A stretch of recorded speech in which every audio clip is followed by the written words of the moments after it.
मेरे परम पूज्य गुरुदेव परमहंस योगानंद के द्वारा लिखी गई पुस्तक योगी कथामृत का ये टॉपिक है, हिमालय में महल का सृजन। बाबा जी के साथ लाहिड़ी महाशय की प्रथम भेंट एक रोमांचक कहानी है और यह उन कई कहानियों में से केवल एक है जिनसे उस मृत्युंजय महागुरु की विस्तृत झांकी मिलती है। ये उस अद्भुत कहानी को शुरू करने से पहले स्वामी केवलानंद जी के प्रस्तावना शब्द थे। पहली बार उन्होंने जब यह कहानी मुझे सुनाई थी तो मैं अक्षरशः मंत्र मुग्ध हो गया था। अन्य कई अवसरों पर भी मैं अपने शांत प्रकृति संस्कृत शिक्षक को यह कहानी फिर से मुझे सुनाने के लिए मना लिया करता था।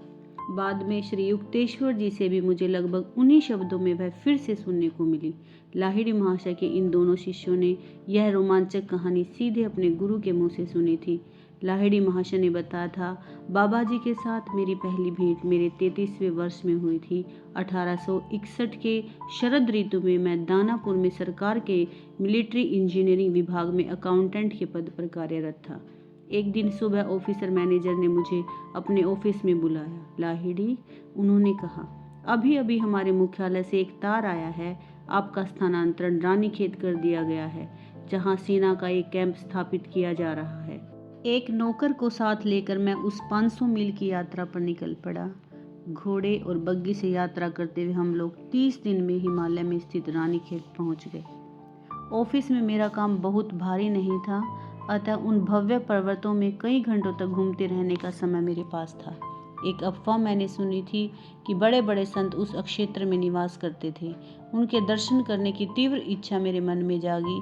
एक दिन दोपहर में मैं पहाड़ों में यूं ही भ्रमण कर रहा था कि अचानक ऐसा लगा कि दूर कहीं से कोई मेरा नाम लेकर मुझे पुकार रहा है। मैं चौंक गया। द्रोणगिरी पर्वत पर जल्दी जल्दी चढ़ते जाना मैंने जारी रखा, यह सोचकर मन में थोड़ी सी बेचैनी अवश्य हो रही थी कि जंगल में अंधेरा छा जाने से पहले मैं वापस नहीं लौट पाऊंगा। आखिरकार एक छोटी सी खुली जगह में मैं पहुंच गया, जिसकी दोनों ओर गुफाएं थीं।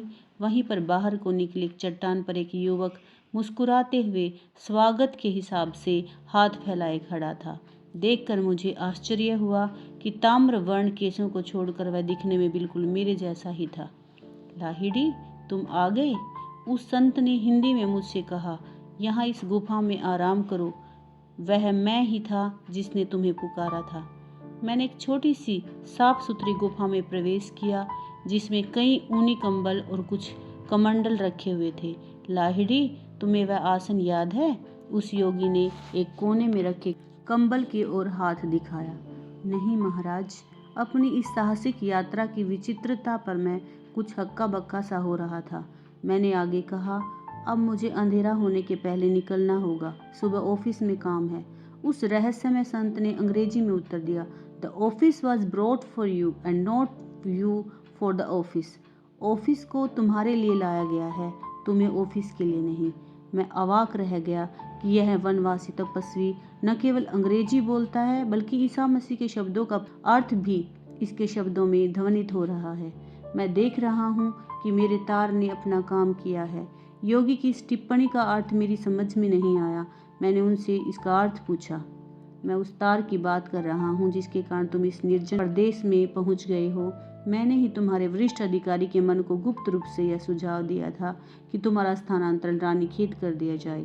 जब कोई मनुष्य मानव मात्र के साथ एकता अनुभव करता है, तब उसके लिए सभी मानव मन संचार केंद्र बन जाते हैं और वह उनके माध्यम से अपनी इच्छा के अनुसार कार्य कर सकता है।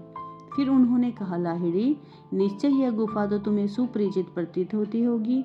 जब मैं हतप्रभ होकर चुपचाप खड़ा रहा तो उस संत ने मेरे पास आकर मेरे माथे पर धीरे से आघात किया।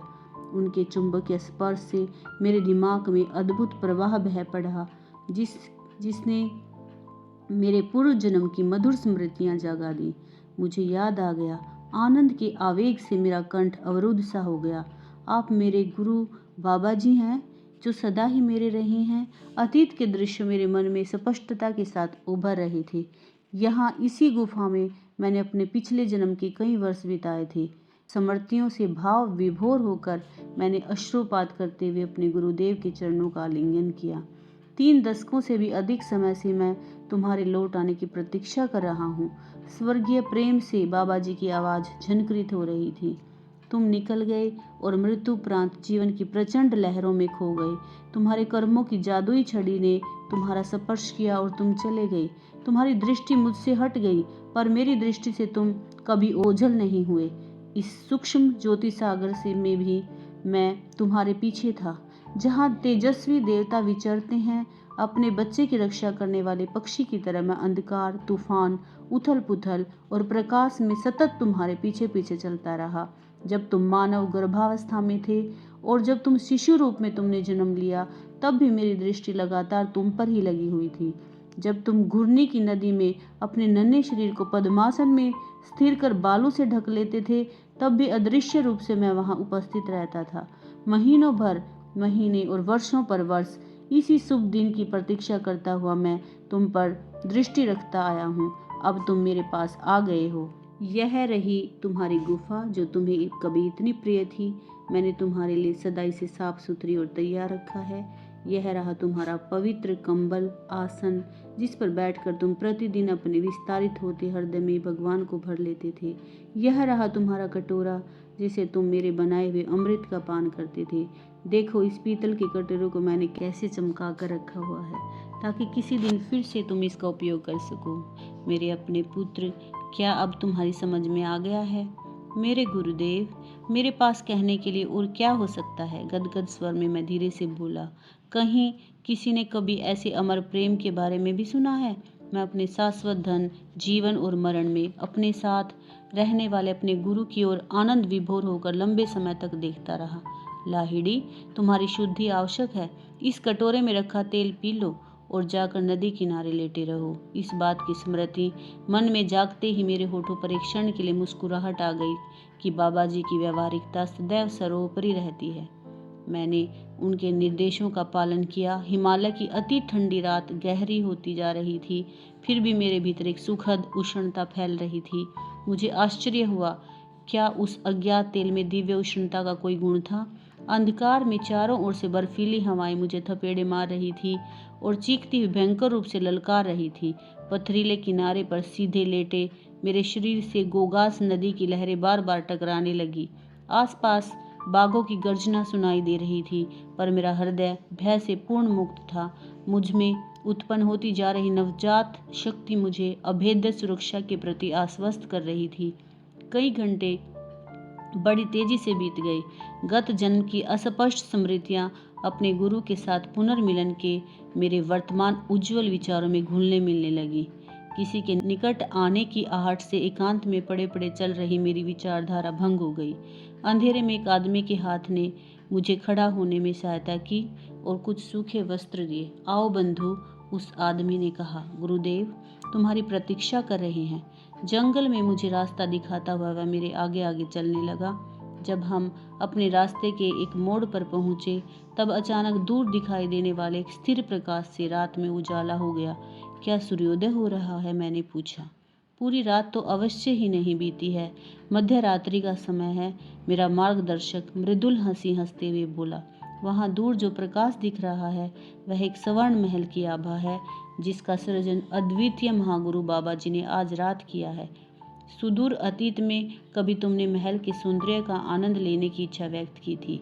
हमारे गुरुदेव आज तुम्हारी वह इच्छा पूरी कर तुम्हें अपने कर्मों के आखिरी बंधन से मुक्त करने जा रहे हैं। फिर उसने कहा, वह भव्य महल आज रात तुम्हारी क्रिया योग दीक्षा का साक्षी बनेगा। यहाँ के तुम्हारे सब भाई तुम्हारे वनवास की समाप्ति पर आनंद मनाते हुए तुम्हारा स्वागत कर रहे हैं। देखो, हमारे सामने दैदीप्यमान स्वर्ण का एक विशाल महल खड़ा था। अगणित रत्न उसमें जड़े थे। कला कौशलपूर्ण सुंदर उद्यानों के बीच खड़े उस महल का शांत जलाशयों में पड़ता प्रतिबिंब अभूतपूर्व दृश्य प्रस्तुत कर रहा था। रास्ते में ऊंची ऊंची कमानों में अत्यंत सुंदर बारीक नक्काशी में अमूल्य हीरे, मणिक, पन्ने और तरह तरह के रत्न जड़े हुए थे। उज्जवल माणिकों की लाल लाल आभा से दैदीप्यमान लगते द्वारों पर देवताओं जैसे दिखने वाले दिव्य कांतिमान पुरुष खड़े किए गए थे। अपने साथी के पीछे पीछे मैं एक प्रशस्त दीवान खाने में पहुंचा। धूप और गुलाबों की सुगंध से वहां का वातावरण महक रहा था। मंद दीपों का रंग बिरंगा प्रकाश फैला हुआ था। वहां भक्तों की छोटी छोटी मंडलियां बैठी हुई थी। जिनमें कुछ भक्त गौण वर्ण थे तो कुछ श्यामल वर्ण थे। उनमें से कुछ धीमे स्वर में मंत्रोच्चारण कर रहे थे तो कुछ आंतरिक शांति में मग्न होकर चुपचाप ध्यानस्थ बैठे हुए थे। समस्त वातावरण आनंद से भरा हुआ था। यह सब देखकर मेरे मुंह से कुछ आश्चर्य उद्गार फूट पड़े, जिन्हें सुनकर मेरे साथी ने सहानुभूतिपूर्ण मुस्कुराहट के साथ कहा, देख लो, अपनी आंखों को तृप्त कर लो, इस महल की कलाकृति की भव्यता का पूरा पूरा आनंद लो, क्योंकि केवल तुम्हारे सम्मान में ही इसका सृजन किया गया है। मैंने कहा, बंधु, इस महल का सौंदर्य मानव कल्पना से परे है। कृपा करके उसकी उत्पत्ति का रहस्य मुझे समझाओ। उसकी काली आंखें ज्ञान के तेज से चमक उठी। उसने कहा, मैं सहर्ष तुम्हें सब कुछ समझा दूंगा। इस महल के प्रकटीकरण में समझ में न आने वाली कोई बात ही नहीं है। सारा ब्रह्मांड विधाता के विचार का मूर्त रूप है। अंतरिक्ष में भ्रमण करता पृथ्वी का यह भारी गोला ईश्वर का एक स्वप्न मात्र है। भगवान ने सभी कुछ मात्र अपने मन से निर्मित किया है। ठीक उसी प्रकार जैसे मनुष्य अपने स्वप्न में स्वप्न दृष्टि की रचना करता है और उस सृष्टि में सृष्टि जीवों को भी भर देता है। परमात्मा ने पहले केवल पृथ्वी की कल्पना की, फिर उसने उस कल्पना को गति प्रदान की, जिसके फलस्वरूप अणुशक्ति और फिर पदार्थ जगत अस्तित्व में आया। तत्पश्चात उसने पृथ्वी के अणुओं को एकत्रित किया और ठोस गोला बनाया। इस गोले के सारे अणु ईश्वर की इच्छा शक्ति से ही एकत्रित हुए हैं। जब भगवान अपनी इच्छा शक्ति को वापस निकाल लेंगे तब पृथ्वी के सारे अणु ऊर्जा में रूपांतरित हो जाएंगे। वह आणविक ऊर्जा अपने मूल स्रोत चैतन्य में वापस चली जाएगी। पृथ्वी की कल्पना अपना मूर्त रूप छोड़कर अमूर्त हो जाएगी। स्वप्नकर्ता के अवचेतन विचार से ही स्वप्न सृष्टि मूर्त रूप धारण करके रहती है। जागृत अवस्था में जब वह एकत्रित पकड़ रखने वाला विचार वापस खींच लिया जाता है तो स्वप्न और उस स्वप्न के तत्व विलीन हो जाते हैं। मनुष्य आंखें बंद कर स्वप्न सृष्टि खड़ी कर लेता है, जो जागने पर वह बिना किसी प्रयास के विसर्जित कर देता है। वह मूल ईश्वरीय प्रारूप का ही अनुकरण करता है। इसी प्रकार जब वह ब्रह्म चैतन्य में जागता है तो इस ब्रह्म स्वप्न सृष्टि के भ्रम को अनायास ही विसर्जित कर देता है। परमात्मा की अनंत सर्वार्थ साधक इच्छा शक्ति के साथ एक होने के कारण बाबा जी मूलभूत अणु परमाणुओं को एकत्रित कर कोई भी आकार धारण करने की आज्ञा दे सकते हैं। क्षण भर में मूर्त रूप दिया गया यह स्वर्ण महल उतना ही वास्तविक है जितनी वास्तविक यह पृथ्वी है। बाबा जी ने उसी प्रकार इस महल का सृजन अपने मन से किया है और अपनी इच्छा शक्ति से उसके अणुओं को एकत्रित पकड़ कर रखा है। जिस प्रकार ईश्वर के विचार ने पृथ्वी का सृजन किया, उसकी इच्छा शक्ति इसके अस्तित्व को बनाए हुए है। फिर उसने कहा, जब इस महल की निर्मित का उद्देश्य पूरा हो जाएगा तब बाबा जी उसे विसर्जित कर देंगे। जब मैं विस्मय और आदर से अवाक रहा तो मेरे उस साथी ने महल की ओर हाथ दिखाते हुए कहा, नाना प्रकार के रत्नों से सजाया हुआ यह जगमगाता महल मानव प्रयासों से निर्मित नहीं हुआ है। इसका सोना और जवाहरात परिश्रम पूर्वक खानों से नहीं निकाला गया है। यह विशाल महल मानव के समक्ष विशाल चुनौती के रूप में खड़ा है। जो कोई भी अपने को ईश्वर के पुत्र के रूप में पहचान लेगा, जैसे बाबा जी ने अपने को पहचान लिया, वह अपने अंदर छिपी अनंत शक्तियों के द्वारा कोई भी लक्ष्य प्राप्त कर सकता है। सामान्य पत्थर में भी विराट परमाणविक सब शक्तियां छिपी हुई हैं। उसी प्रकार शुद्रतम मर्त्य मानव भी ईश्वरीय शक्तियों का भंडार है। उस महात्मा ने पास ही खड़ी एक मेज से एक अत्यंत सुंदर फूलदान उठा लिया, जिसकी मूठ उसमें जड़े हीरों से जगमगा रही थी। हमारे महान गुरु ने मुक्त विचरण करती कोटि कोटि ब्रह्मांड रश्मियों को घनीभूत कर इस महल का सृजन किया है।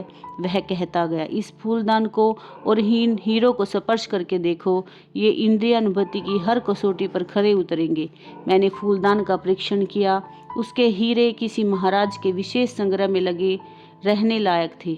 चमकते हुए स्वर्ण से निर्मित मोटी मोटी दीवारों पर भी मैंने हाथ फेरा। मेरे मन में गहरी तृप्ति छा गई। साथ ही ऐसा लगा कि मेरे पूर्व जन्मों से मेरे अवचेतन मन में छिपकर बैठी एक इच्छा तृप्त होकर खत्म हो गई। वह तेजस्वी पुरुष मुझे अलंकृत कमानों और दालानों में से ले जाता हुआ ऐसे अनेक कमरों में ले गया जो किसी सम्राट के महल के कमरों के समान साज सामान में सजाए हुए थे। फिर हमने एक अत्यंत विशाल हॉल में प्रवेश किया। उस हॉल के बीचों बीच एक स्वर्ण सिंहासन रखा हुआ था जिसमें जड़े हुए रत्न रंग बिरंगी छटाएं फेंक रहे थे। उस सिंहासन पर पद्मासन में बैठे थे महानतम बाबा जी। मैंने उनके सामने चमकती फर्श पर सिर लगाकर उन्हें प्रणाम किया। लाहिड़ी, क्या स्वर्ण महल की अपनी स्वप्न आकांक्षाओं की पूर्ति में अभी भी तुम्हें आनंद आ रहा है? मेरे गुरु की आंखें उनके ही द्वारा सृष्ट रत्नों की भांति चमक रही थी। जागो, तुम्हारी सारी ऐहिक तृष्णाएं अब सदा सदा के लिए तृप्त होने वाली हैं। उन्होंने आशीर्वाद स्वरूप कुछ गूढ़ मंत्रों का धीमे स्वर में उच्चारण किया। मेरे पुत्र, उठो, क्रिया योग की दीक्षा ग्रहण कर ईश्वर के राज्य में प्रवेश करो। बाबा जी ने अपना हाथ उठाया। धधकती अग्नि ज्वालाओं से युक्त एक हवन कुंड तत्क्षण वहां प्रकट हुआ। हवन कुंड के चारों ओर फल फूल सजे हुए थे। इस अग्नि वेदी के समक्ष मुझे मुक्तिदायक क्रिया योग की दीक्षा मिली। भोर होते होते सारे विधि संस्कार संपन्न हो गए। परमानंद की उस अवस्था में मुझे निद्रा की कोई आवश्यकता प्रतीत नहीं हुई। दीक्षा के बाद मैं महल के अमूल्य वस्तुओं और उत्कृष्टतम कलाकृतियों से सुसज्जित कमरों में भटकता हुआ उद्यानों में गया। वहां आसपास वही गुफाएं और पर्वतशिलाएं मुझे दिखाई दी जो मैंने कल देखी थी, परंतु कल वे किसी महल या पुष्प उद्यान के समीप तो नहीं लगी थी। हिमालय के शीतल सूर्य प्रकाश में वह महल अब कल्पनातीत आभा के साथ चमक रहा था। मैं महल में वापस जाकर अपने गुरु के सामने खड़ा हो गया। वे अभी भी सिंहासन पर विराजमान थे। उनके इर्द गिर्द अनेक शिष्य चुपचाप बैठे हुए थे। लाहिड़ी, तुम्हें भूख लगी है? बाबा जी ने फिर कहा। अपनी आंखें बंद करो। जब मैंने पुनः आंखें खोली तो अपने उद्यानों सहित वह मंत्र मुग्ध कर देने वाला महल अदृश्य हो गया था। मैं, बाबा जी और उनके सभी शिष्य अब केवल भूमि पर ठीक उसी स्थान पर बैठे हुए थे जहां थोड़ी देर पहले तक वह अद्भुत महल खड़ा था। यह स्थान सूर्य प्रकाश में स्पष्ट दिखते गुफाओं के प्रवेश द्वारों से दूर नहीं था। मुझे याद आया कि मेरे उस पथ प्रदर्शक ने मुझे बताया था कि महल विसर्जित कर दिया जाएगा। उसमें पकड़ कर रखे हुए सब अणु परमाणुओं को मुक्त कर उनके मूल विचार स्वरूपों में विलीन कर दिया जाएगा। यहाँ से वे आए थे। मैं स्तंभित हो गया था, फिर भी मैंने पूर्ण विश्वास के साथ अपने गुरु की ओर देखा। चमत्कारों से भरे इस दिन आगे क्या होने वाला है मालूम नहीं था। जिस उद्देश्य के लिए महल का सृजन किया गया था वह उद्देश्य पूरा हो चुका है। बाबा जी ने स्पष्ट किया। उन्होंने भूमि से एक हांडी उठाई। इस पर अपना हाथ रखो और जो भी खाने की इच्छा तुम्हारी होगी वह इसमें से निकाल लो। मैंने उस चौड़ी खाली हांडी का स्पर्श किया। घी में तली गरम गरम पूरियां, रस्सेदार भाजी और मिठाइयाँ उसमें प्रकट हो गई। जैसे जैसे मैं खाता जा रहा था मैंने देखा कि हांडी सदा वैसी की वैसी भरी ही रहती थी। अब जब भोजन पूरा हो गया था तो मैं पानी के लिए इधर उधर देखने लगा। मेरे गुरु ने मेरे सामने रखी हांडी की ओर इशारा किया। सारे खाद्य पदार्थ उसमें से गायब हो गए थे और उनके स्थान पर अब शुद्ध निर्मल जल उसमें दिखाई दे रहा था। बहुत ही थोड़े मर्त्य मानवों को यह ज्ञात है कि ईश्वर के राज्य में ऐहिक परिपूर्तियां भी सम्मिलित हैं। बाबा जी ने कहा, दैवी जगत की सत्ता इहलोक में भी चलती है, परंतु इहलोक का स्वरूप ही भ्रमात्मक होने के कारण उसमें सत्य के दैवी तत्व का अभाव है। परम प्रिय गुरुदेव, गत रात्रि को आपने मेरे लिए पृथ्वी पर स्वर्ग के सुंदर को प्रकट किया। अदृश्य हुए महल की स्मृति में मैं मुस्कुराने लगा। निश्चय ही किसी साधारण योगी ने ब्रह्म के श्रद्धास्पद गूढ़ तत्वों की खोज का आरंभ इतनी विलास ऐश्वर्यपूर्ण परिस्थितियों में नहीं किया होगा। अब उसके पूर्णतः विपरीत दिखने वाले दृश्य को मैं शांत दृष्टि से निहारने लगा। नीचे सूखी सख्त भूमि, ऊपर आकाश की छत, सामने आदिकालीन स्तर का आसरा प्रदान करती हुई गुफाएं, सब कुछ मेरे चारों ओर बैठे दिव्य संतों के योग्य रमणीय नैसर्गिक पृष्ठगत लग रहा था। उस दिन दोपहर को मैं पिछले जन्म की दैवी उपलब्धियों से पुनीत हुए अपने कंबल पर बैठा। मेरे ईश्वर तुल्य गुरु मेरे पास आए और उन्होंने मेरे सिर पर हाथ फेरा। मैं निर्विकल्प समाधि में पहुंच गया और 7 दिन तक उसी परमानंद की अखंड अवस्था में रहा। आत्मज्ञान के एक के बाद एक आने वाले स्तरों को पार करते हुए मैंने अंतिम अक्षय सत्य की अनुभूति कर ली। माया के सभी बंधन टूट कर गिर गए और मेरी आत्मा परमात्मा की वेदी पर पूर्ण रूप से प्रतिष्ठापित हो गई। 8वें दिन मैं अपने गुरु के चरणों में लौट गया और मुझे इस पवित्र वन में सदा अपने पास रखने का उनसे अनुरोध करने लगा। बाबा जी ने मुझे अपने आलिंगन पाश में बांधते हुए कहा, मेरे पुत्र, इस जन्म में तुम्हें जनसाधारण की आंखों के सामने ही अपनी भूमिका निभानी है।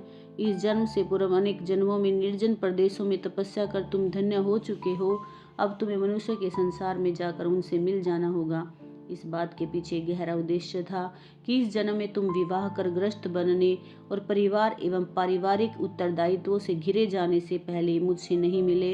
हिमालय में हमारी इस गुप्त मंडली में शामिल होने का विचार तुम्हें त्यागना ही पड़ेगा।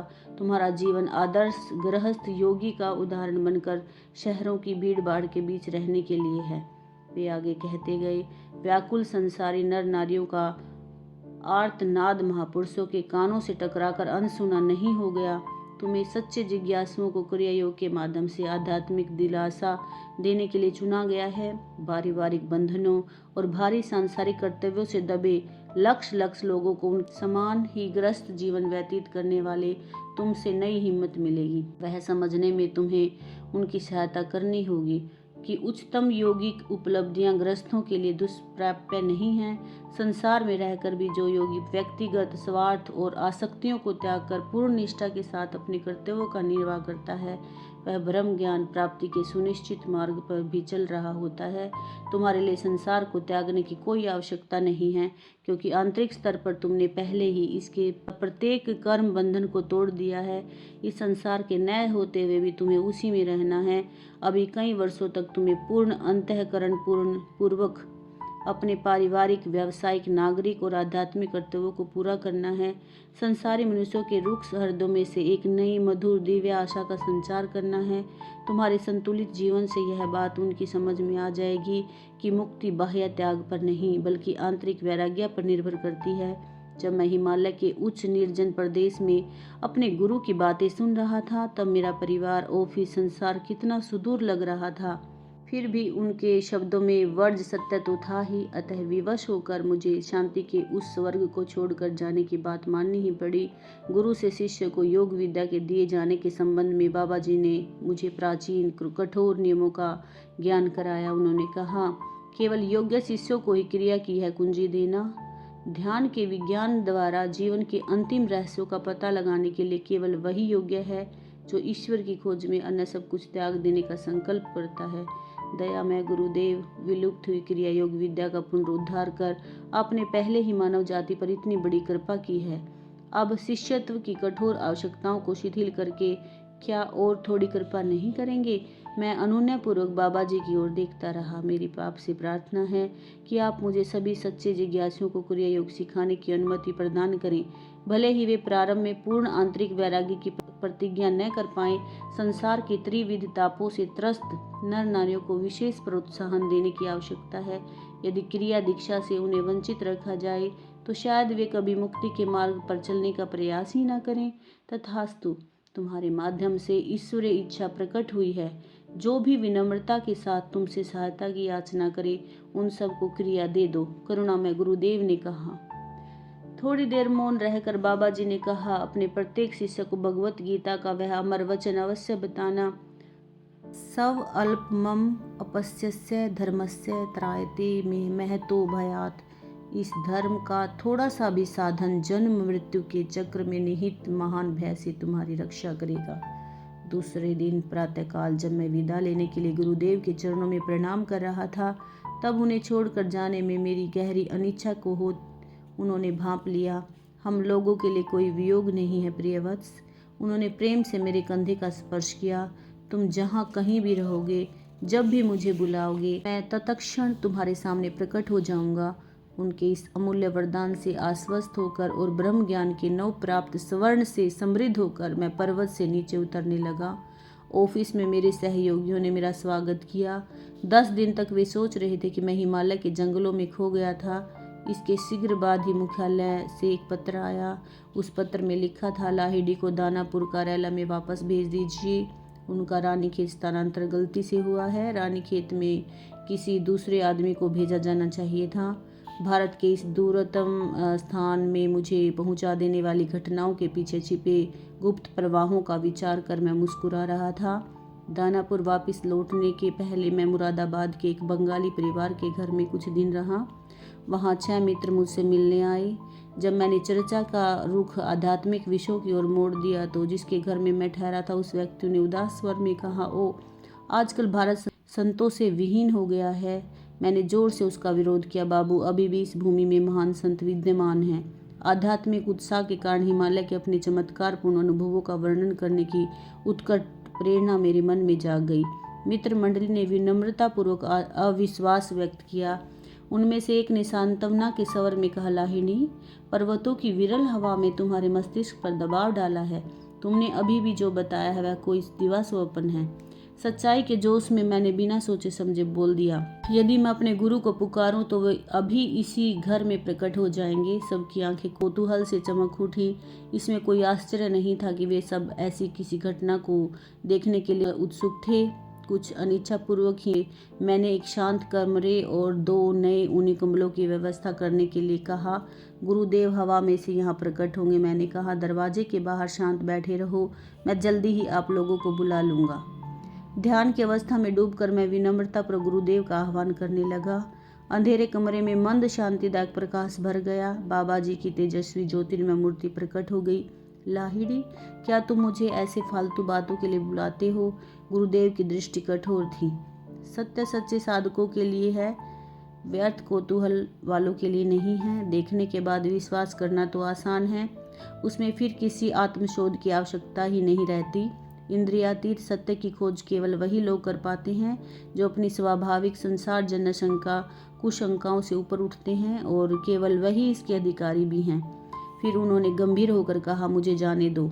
मैं अनुनय विनय करता हुआ उनके चरणों में गिर पड़ा। पूज्य गुरुदेव, अपनी गहरी भूल मेरी समझ में आ गई है।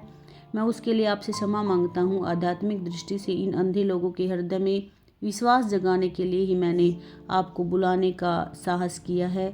अब जब आप मेरी प्रार्थना पर कृपा करके आ ही गए हैं तो कृपया मेरे मित्रों को आशीर्वाद दिए बिना मत जाना। वे अविश्वासी भले ही हों, परंतु कम से कम मेरे अद्भुत कथन की जांच करने के लिए तो तैयार थे। ठीक है, मैं थोड़ी देर रुक जाता हूँ। मैं नहीं चाहता कि तुम्हारे मित्रों के सामने तुम्हारी बात मिथ्या सिद्ध हो। बाबा जी का चेहरा अब नरम पड़ गया था, परंतु उन्होंने सौम्य स्वर में आगे कहा, इसके बाद मेरे पुत्र, मैं तभी आऊँगा जब तुम्हें मेरी आवश्यकता होगी। जब जब तुम बुलाओगे तब तब सदैव ही नहीं आऊँगा। जब मैंने दरवाज़ा खोला तब बाहर बैठी छोटी सी मंडली में तनावपूर्ण सन्नाटा छाया हुआ था। मेरे मित्र कंबल के आसन पर विराजमान ज्योतिर्मय मूर्ति की ओर ऐसे देख रहे थे मानो उन्हें अपनी आंखों पर विश्वास ही नहीं हो रहा था। यह सामूहिक सम्मोहन है। एक आदमी उद्दत भाव से हंसा। हमें पता चले बिना कोई भी इस कमरे में नहीं जा सकता था। बाबा जी मुस्कुराते हुए आगे बढ़े और उनमें से प्रत्येक को आकर अपने उष्ण ठोस शरीर का स्पर्श करके देखने के लिए उन्होंने इशारा किया। सारे संदेह मिट गए। मेरे मित्रों ने पश्चाताप, विदग्ध श्रद्धा और आदर के साथ उनके चरणों में साष्टांग प्रणाम किया। हलवा बनाया जाए, बाबा जी ने कहा। मैं समझ गया कि उन लोगों को अपने स्थूल शरीर की वास्तविकता का और अधिक विश्वास दिलाने के लिए ही बाबा जी ने वह आदेश दिया था। जब तक हलवा तैयार हो रहा था, महागुरु विनम्रता के साथ बातें करते रहे। उन संशय आत्माओं का दृढ़ भक्तों में रूपांतरण देखते ही बनता था। हलवा खाने के बाद बाबा जी ने हम सबको एक एक कर आशीर्वाद दिया। अचानक प्रकाश कौंधा। हम सब ने बाबा जी के शरीर के विद्युत तत्वों को पल भर में रसायन विकर्षित होकर फैलते जाते वाष्पमय प्रकाश में परिवर्तित होते देखा। महागुरु की ईश्वर के साथ एक रूप हुई इच्छा शक्ति ने उनके शरीर के रूप में एकत्रित पकड़ रखे आकाश तत्व के अणुओं पर अपनी पकड़ ढीली कर दी और उसी के साथ अनंत ब्रह्म सागर में विलीन हो गए। स्वयं अपनी आंखों से आज मैंने मृत्यु पर विजय पाने वाले को देख लिया। उस मंडली में से मैत्र नामक एक व्यक्ति ने अत्यंत श्रद्धा के साथ कहा। नव जागृति के आनंद से उनका चेहरा ही बदल गया था।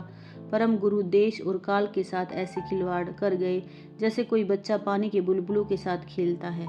मैंने ऐसे पुरुष का दर्शन कर लिया है जिनके हाथ में स्वर्ग और पृथ्वी की कुंजियां हैं, लाहिड़ी महाशय ने अंत में कहा। इसके बाद शीघ्र ही मैं दानापुर चला गया।